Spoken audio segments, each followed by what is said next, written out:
If you are a fan of the great comedy teams on film, you know that music. It's how they start Three Stooges films. I used to watch the Stooges on television every day after we got out of elementary school, and I have been hooked ever since. Even though I know most of the lines in the short films, I still watch them, and I still laugh. I've been a proud member of the Three Stooges Fan Club for more than 40 years.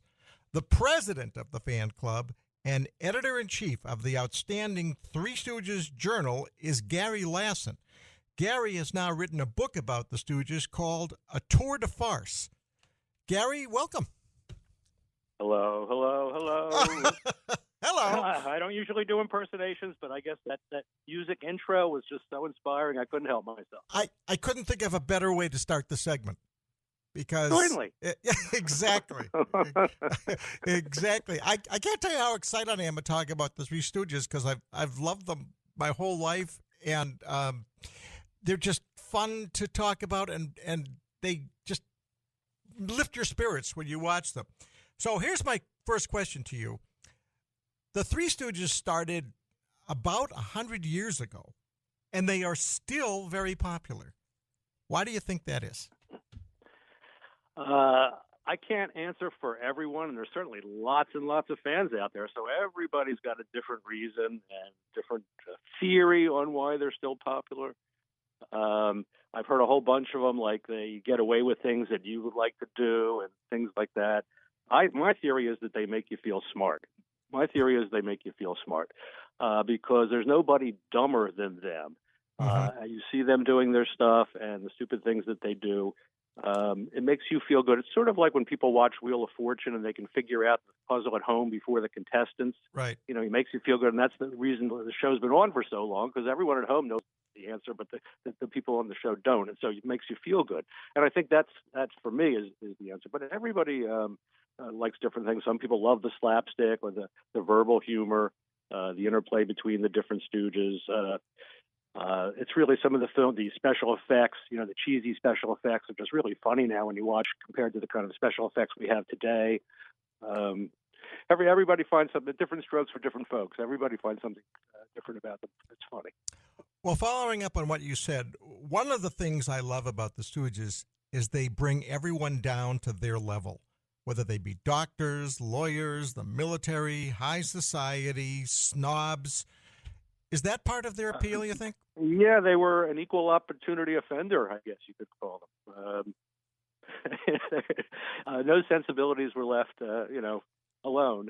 And I think that's another part of the reason that people like them, for sure, that the boss versus worker type theme and the blue collar versus white collar, those kind of themes play really well, for decades. And one thing I do notice when I'm in my theater at the Stoogium, the museum that I built, there can be three generations of fans, a grandfather, a father, and son sitting there all laughing at the same thing.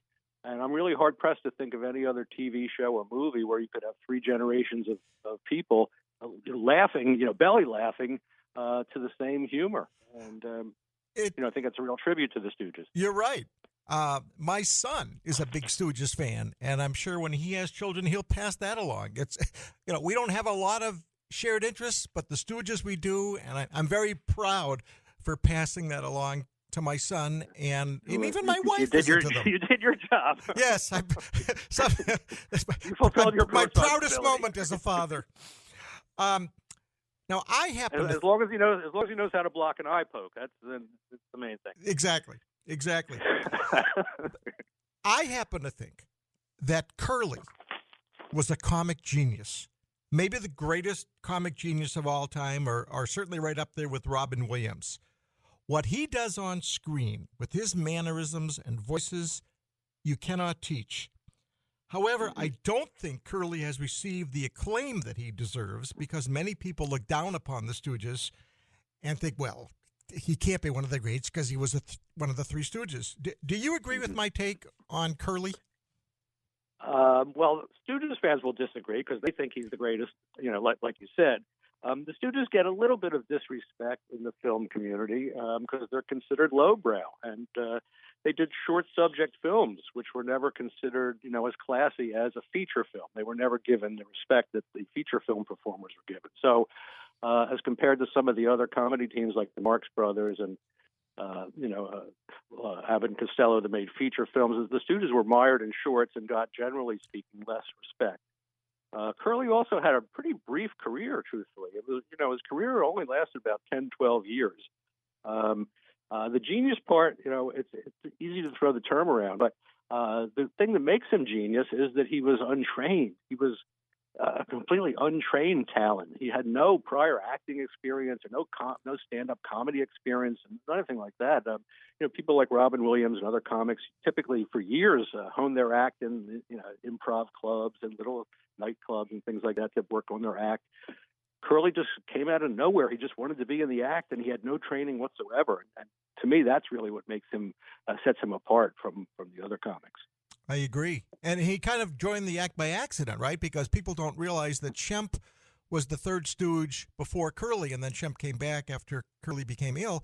But when Shemp left, they were kind of stuck, like, who's going to be the third stooge? And here came Curly. Yeah. Well, Stooge fans all know this, but for those who are not fans, there were three brothers, Moe, Curly, and Shemp.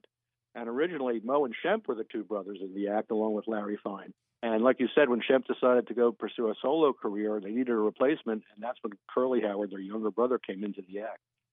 He stayed till he suffered a stroke about 10, 12 years later, and then Shemp came back. Gary, I'm a little envious of this because you actually married into the Three Stooges family. Can you Certainly. Can you elaborate on that? Well, when I was a graduate student, I started dating this girl who she led me to believe she was related to somebody famous, but she wouldn't tell me who it was. It was like she was embarrassed to who it was. And her last name was Solomon, and I couldn't think of any famous Solomons. So I figured she must be related to somebody who was not very cool, Lawrence Welk or I don't know, somebody. So she finally spilled the beans that she was related to Larry Fine of the Stooges. Well, I had always been a Stooge fan since childhood, and once I found this out, I knew I had to figure out a way to marry this girl. And I met a lot of girls that were smart and beautiful, whatever. But when was I ever going to meet another girl that was related to the Stooges? So that's basically what happened. We got married, and the way she is related is that her grandfather and Larry Fine were brothers. Her grandfather, Morris Feinberg, was related to Larry, whose real name was Feinberg. He changed it to Fine. Unfortunately, when I started dating her, Larry Fine had already passed away. But her grandfather, Morris, and get this, his nickname was Mo. His nickname was Mo. So Larry Fine had two Mo's in his life. He had Mo Howard in his life, and he had his brother, Mo Feinberg. But Mo Feinberg, he looked sort of like Larry Fine, and he sounded like, Larry had that very distinctive voice. He had that kind of gravelly Philadelphia-sounding voice. It's very hard to replicate, but his brother Mo sounded just like him. And Mo was left-handed, just like Larry. And he did a little soft shoot dance, just like Larry. He told jokes in a Yiddish accent. It was almost like having Larry there, hearing his stories about the old vaudeville days and traveling by train with the steamer trunks and all the stories he would tell about the old days. Unfortunately, he only lived for about 4 or 5 years after we got married. He passed away in 1986. So, but I tried to soak up as much from him as I could, and he had some great stories to tell, for sure. Gary, I'm loving this. We have to take a break now. When we come back, I want to talk about your museum, and I want to talk about your book. So we will do this. Our guest is Gary Lassin, president of the Three Stooges Fan Club.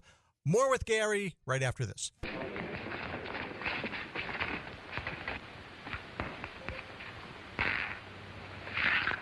Hey, what's the idea of spoiling the game? I was for onesies. Well, here's twosies. Oh, he was for onesies? You get him to...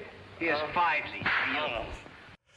That is from the Great Stooges short film, Disorder in the Court. This is Jim Shaw, your guest host, and our guest right now is Gary Lassin, who is president of the Three Stooges Fan Club.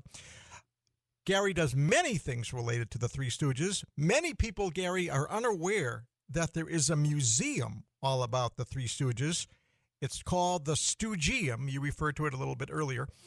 It's located in the Philadelphia area, and you run it. Gary, can you please tell us about the Stoogeum? It's what happens when a chip goes loose in somebody's brain. Basically, the story is that I was collecting memorabilia for many years. After I met Mo Feinberg and married my wife and started getting into the Stooges, I started collecting Stooges as a hobby. And I found that it was much more interesting than baseball cards, which were incredibly boring. With baseball cards, they were all the same size. They were all made by the same company. And all the cards were either a guy with a bat or a guy throwing a ball. So it was pretty boring. I started collecting Stooges stuff, and I found, wow, there's all kinds of different things. There's records, there's comic books, there's posters, there's toys and games and novelties and all kinds of crazy stuff.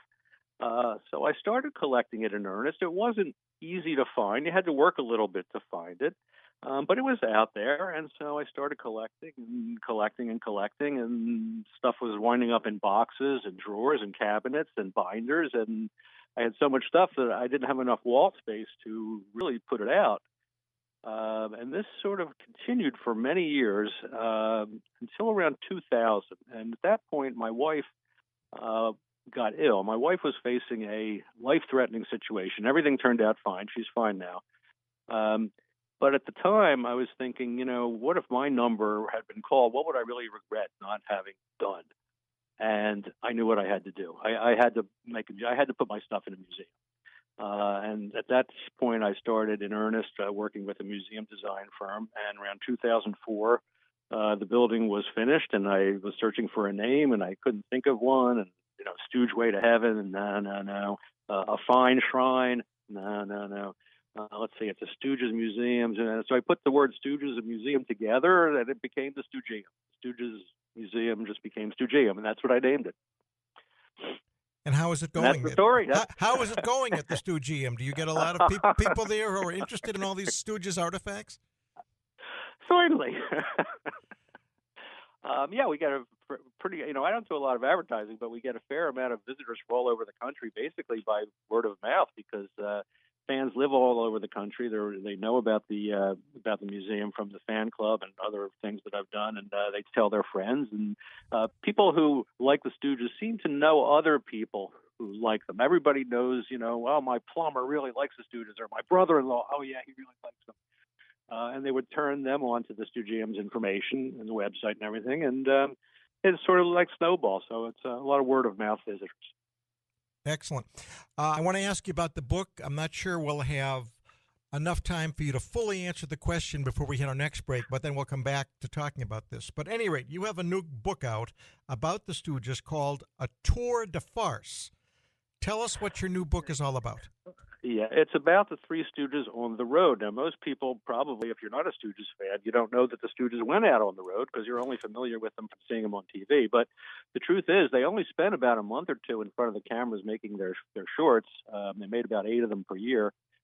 6 months a year, 4 to 6 months a year, they were out on the road doing their act live in front of audiences, vaudeville houses, movie theaters, and wherever they could do their act. And ultimately, they were making more money doing their shows on the road than they were making from their film contract at Columbia. So no one really ever documented these tours before. And I'd say about 20 years ago, I was standing in line behind someone who had a Rolling Stones Steel Wheels tour shirt on. It was documenting their Steel Wheels tour, and it said Memphis, June 19th, Chattanooga, June 20th. And I thought, wow, it's really great. They have every stop documented. Wouldn't that be great if we had something like that for the Stooges? So in earnest, just for fun, I started keeping track of dates that I had from various playbills and programs and information on the back of photographs. I would make notes as to when they started appearing at a certain venue, when it ended. And I got access to newspapers and things like that. I got information from fans. And I started to putting together an Excel spreadsheet with all the appearances I could come up with. I started out with 0. Well, after 5 or 10 years, I had hundreds of appearances listed. And then all of a sudden, newspapers became available online in early 2000s, around 2010, and I was really able to get a lot of information, really snowballed. So, Gary, I hate to cut you off, as I thought I might. Yeah, no worries. So let's leave it there, and when we come back from this break, you'll tell us more about your book, A Tour De Farce. We're talking to Gary Lassin, president of the Three Stooges Fan Club. More with him after this break. Dr. Howard, Dr. Fine. Dr. Howard reports to Dr. Graves' office.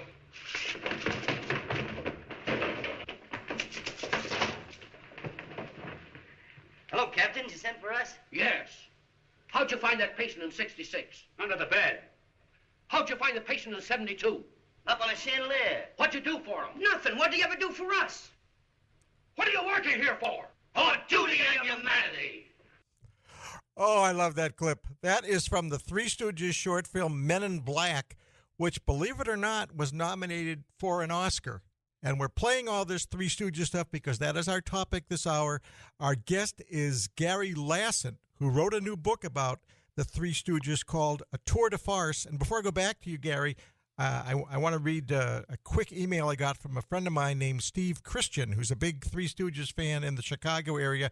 And he wrote, "While on commercial break, I just ordered the book." So we're making a difference here, Gary. There's going to be a second printing now, Jim. Yeah, right.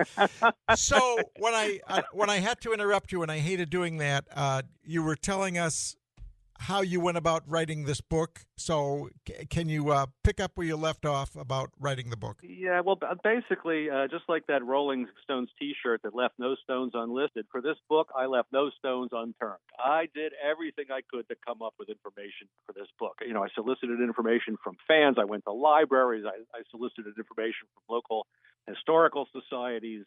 I posted information on Facebook pages. I used Ask a Librarian features. I did anything I could to get information. And I learned a lot as I went, different research techniques that were helpful. Like I found if I searched for the number 3 Stooges instead of the word 3, I got different results. And if I spelled Larry Fine F-I-N-E, I got certain results. But if I misspelled his name F-E-I-N, I got some more results too, because people sometimes misspelled his name. So I got good at researching. I got good at putting 2 and 2 together. I found a photograph where they were wearing a certain outfits, and I knew the date that it was taken. And I would see another photograph where they were wearing the exact same outfits, and I knew that it was taken on the same day. And things like that helped me, piece this thing together almost like a crossword puzzle.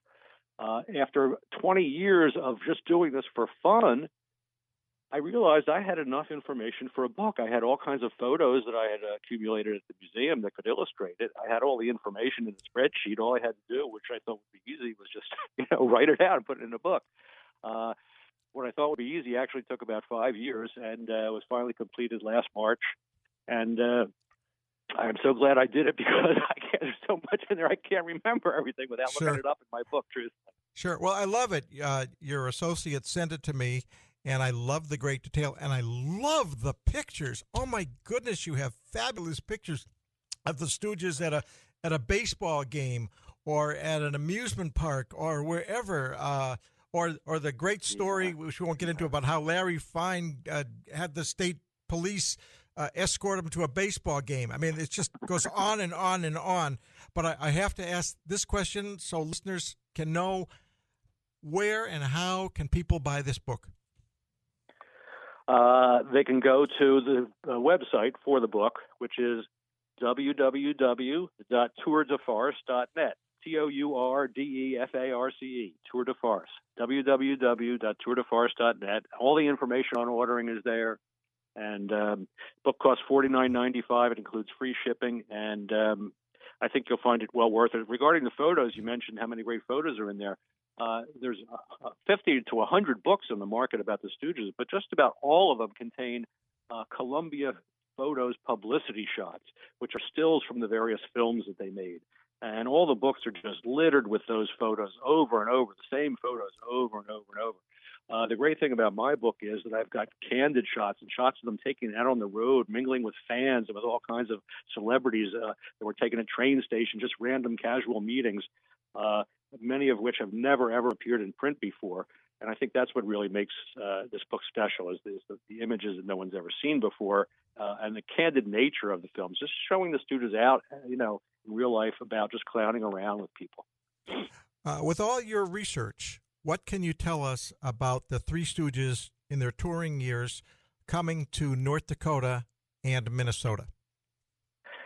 I wish there was a lot I could tell you, but unfortunately, I could only come up with one real visit to your area there, which was to the Moorhead Armory in 1951. Right. Yes, I'm sorry. That's it. But there were two in North Dakota, right? The Bismarck Auditorium and Grand Forks Central High School. Yeah, in correct? 1951, they truthfully, the only reason they made this tour is they were sort of down on their luck.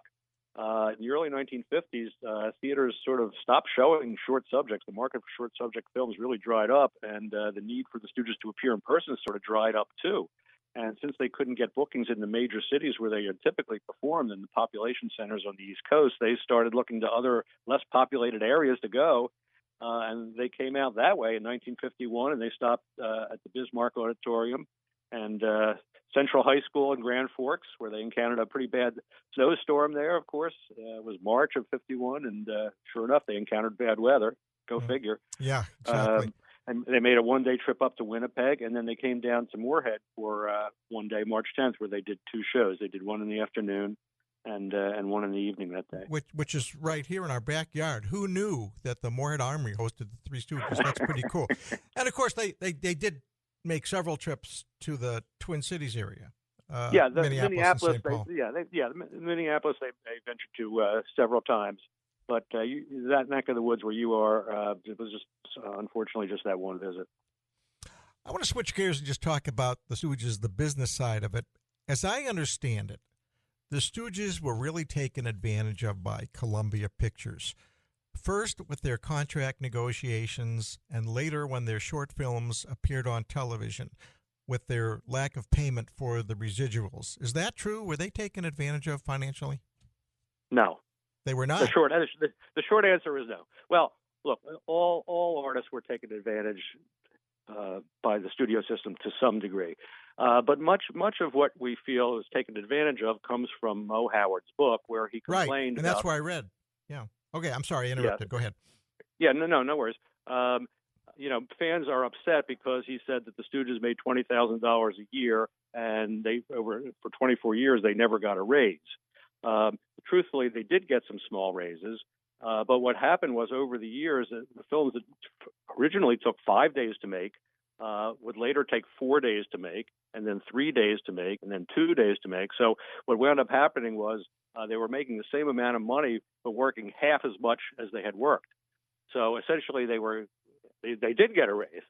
The other thing was they were allowed to go out on their own and make money on their personal appearance tours, like I mentioned earlier. And by the end of their careers, like I said before, they were making more money from the personal appearance tours than they were making from the film contract. Now, as far as the residuals, that had nothing to do with the Stooges. That was not particular to the Stooges. That was all actors. All actors. There was a decision made in 1960 when the actors went on strike to settle the strike.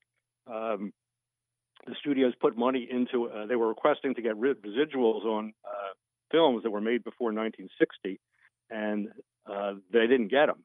So what happened was the residuals were only paid on films made after 1960. The bulk of the Stooges' work was made before 1960, so the Stooges did not get residuals. And it wasn't just the Stooges, it was anybody who made films before 1960. It was not just the Stooges. Okay. Is it fair to say that television revived the Three Stooges? I mean, they had stopped making short films in the late 50s. Joe Besser, known as Joe, leaves the group. Looks like they're all done, but then their old short films are shown on television. They become very popular again. They bring in Joe DeRita to play Curly Joe. They make feature-length movies, go on shows like The Ed Sullivan Show, go on tour again. So did television showing those old films, did that revive their career? 100%, absolutely. The act was dead. The phone stopped ringing.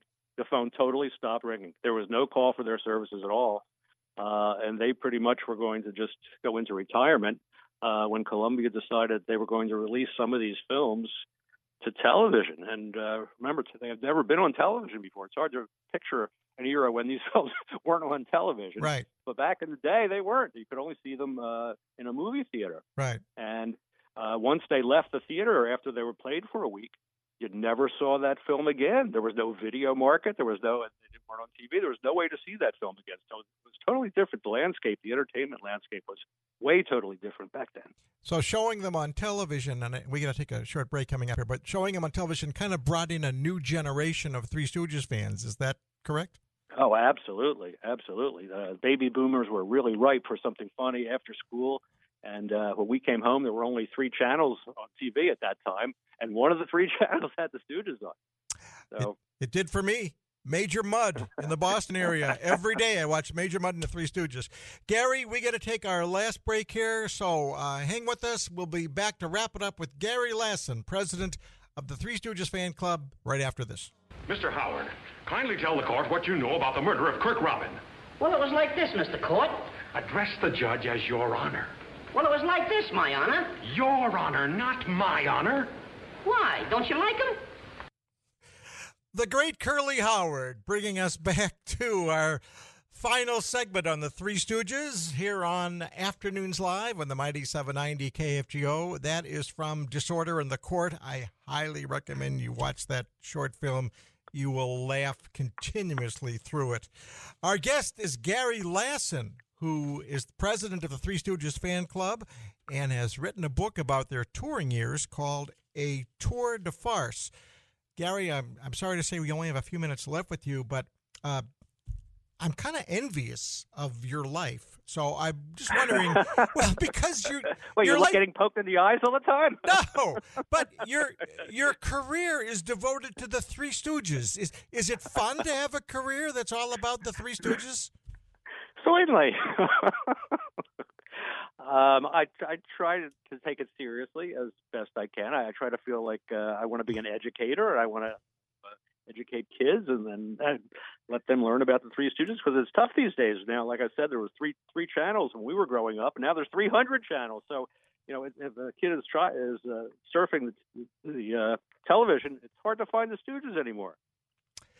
You put out 4 issues of the Three Stooges Journal every year. And seeing how all the Stooges are long gone, how do you keep coming up with fresh material? That's a good question. They're not putting out any new stuff, and they're not going on tour. But I've got a great staff of research people who are into it just like me. And each one of them is interested in a specialized area that they've carved out, and they are able to come up with all kinds of new tidbits that no one ever knew before. We've done a lot of research into the supporting players that work with the Stooges. We've done research into the filming locations. We've done a lot of research into variations in the scripts, changes in the scripts that were made, and things like that. And I've done all my research into the personal appearances. So we're constantly turning up new stuff, and hopefully that'll continue into the future. We have a great thirst for knowledge about the Stooges, and even though there have been a lot of books and things written about them, there's always new stuff to learn. Now that the Stooges are very popular, is your wife a little prouder now to say that she's related to Larry of the Three Stooges as opposed to when you first met her? I get not exactly. Truthfully, she was so afraid of her Uncle Larry when he came to visit that they would have to tell her that Uncle Max was coming, because when they told her Uncle Larry was coming, she would get all upset because he got his hair pulled and slapped, and they hurt each other, and she was a little girl. She didn't like that, so they would have to tell her it was Uncle Max was coming to visit when he came to town. All right, but now that Uncle Max or Larry is gone, is it any better, or is she still a little traumatized by all that? I think she's still a little traumatized, but as with age, she's getting a little more mellow.